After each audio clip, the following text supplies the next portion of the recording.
Repairing the streets of Bogotá is hard work that's often done at night. But these laborers make little more than the minimum wage. Legislation proposed by Colombia's government would put more money in their pockets and also force companies to put workers like these on their payroll instead of hiring them through contractors.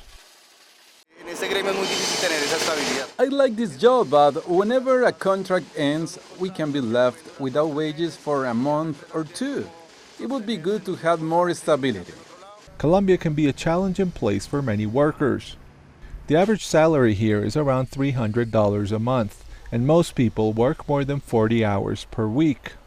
Colombia's government has been proposing reforms to the nation's labor laws that include greater surcharges for people who work on Sundays and regulations that would make it harder for companies to hire workers on short-term contracts.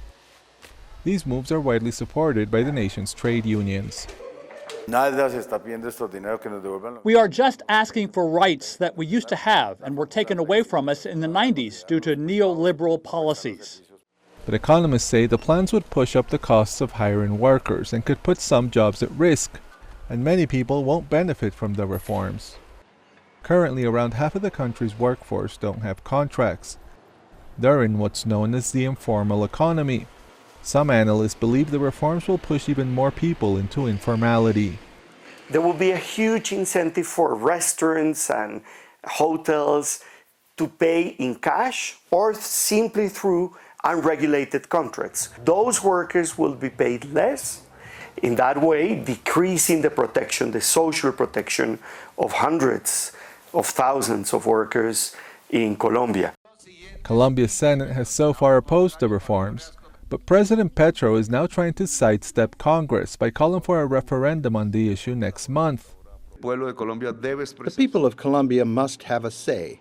They must be able to speak out about the slave-like relations between employees and business owners.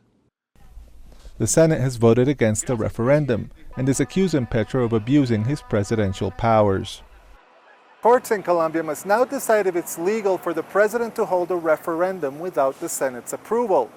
And business owners are hoping that politicians can make a deal on the nation's labor laws so they can decide how to invest in their workforce. Manuel Rueda, TRT World, Bogotá.